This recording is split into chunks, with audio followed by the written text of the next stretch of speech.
Doctor, അതുപോലെ ഈ ഒരു പ്രശ്നം ഉണ്ടാകുന്നത് കൊണ്ട് ഇവർക്കുണ്ടാകുന്ന ക്ഷീണം, തളർച്ചയൊക്കെ അവരുടെ ഒരു പ്രൊഫഷനെ എങ്ങനെയായിരിക്കും ബാധിക്കുക?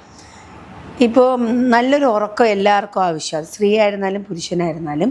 അപ്പോൾ നല്ലൊരു ഉറക്കം കിട്ടാതെ വരുമ്പോൾ നെക്സ്റ്റ് ഡേ, പിറ്റേ ദിവസം നമുക്കൊരു ഫ്രഷ്നെസ് കിട്ടത്തില്ല, ഒരു ഉണർവുണ്ടാവില്ല. പക്ഷെ നമ്മൾ ചെയ്യേണ്ട ജോലികൾ അതുപോലെ ഹെക്ടിക്കായിട്ടുള്ള ജോലിയായിരിക്കും. അപ്പോൾ സ്ത്രീയെ സംബന്ധിച്ച് രാവിലെ എണീറ്റ് ഭക്ഷണമൊക്കെ അറേഞ്ച് ചെയ്ത് കുറച്ചെങ്കിലും വീട്ടിലെ കുറേ കാര്യങ്ങൾ അഡ്ജസ്റ്റ് ചെയ്ത് നമ്മൾ ചെയ്തിട്ട് വേണം നമ്മൾ ഇറങ്ങുന്നത്. ഒരു 9 മണി 10 മണിക്ക് മുമ്പ് ഓഫീസിൽ കയറണം. അവിടെ ചെല്ലുമ്പോൾ അതിനെക്കാട്ടിയും വർക്ക് ലോഡായിരിക്കും. അവിടെ ഫിസിക്കലി വർക്ക് ലോഡിനെക്കാട്ടിയും നമ്മൾ മെൻ്റലി വർക്ക് ലോഡായിരിക്കും കൂടുതൽ.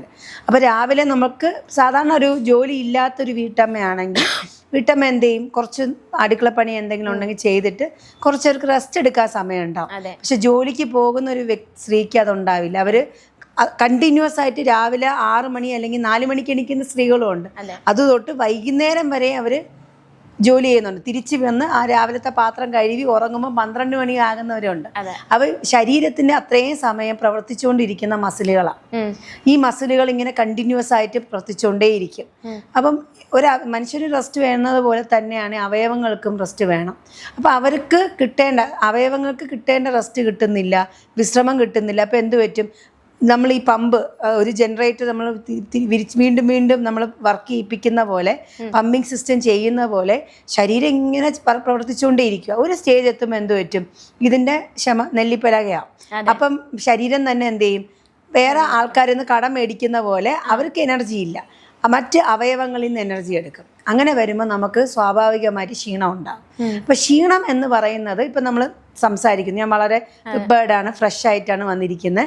അപ്പോൾ ഈ ഒരു ഇതിന് വേണ്ടിയിട്ട് ഞാൻ കുറച്ച് നേരത്തെ മുന്നേ അറ്റ്ലീസ്റ്റ് ഒരു അരമണിക്കൂറെങ്കിലും ഒന്ന് റിലാക്സ് ചെയ്തിട്ട് എനിക്ക് ഇരിക്കാൻ പറ്റുള്ളൂ.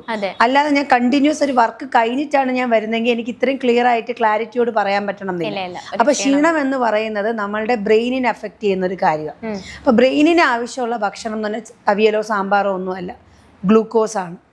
ഗ്ലൂക്കോസ് ആണ് ബ്രെയിനിന്റെ എനർജി. അപ്പൊ അത് എനർജി എങ്ങനെ ഗ്ലൂക്കോസ് എന്ന ഫോമിലായിരിക്കണം ആ എനർജി കിട്ടുന്നത്. ഇത് ഗ്ലൂക്കോസ് പൊടിയല്ല, ഗ്ലൂക്കോസിന്റെ ഫോമിൽ വേണം എനർജി കിട്ടാൻ. അപ്പൊ അത് അവർക്ക് കിട്ടുന്നതെങ്കിൽ അതിന് ഏറ്റവും കൂടുതൽ പങ്ക് വഹിക്കുന്ന ഓക്സിജനാണ്. നമ്മൾ ശ്വാസത്തിൽ കൂടെ ഉള്ളിലേക്ക് എടുക്കുന്ന ഓക്സിജനാണ്.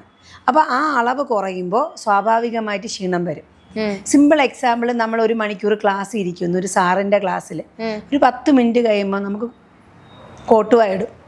ആ കോട്ടുവായെന്ന് വെച്ചാൽ നമ്മൾ അത്രയും ഓക്സിജൻ എടുക്കണം, എടുത്ത് ദീർഘനിശ്വാസത്തിലെടുത്ത് അത് ബ്ലഡിൽ കൂടെ ഇത് പോയി പിന്നെ ബ്രെയിനിലെത്തണം. അപ്പൊ അങ്ങനെ വരുമ്പോൾ നമുക്ക് ക്ഷീണം ഉണ്ടാകുന്നത്. അതൊന്ന് ക്ഷീണത്തിന്റെ ഒരു റീസൺ അതാണ്.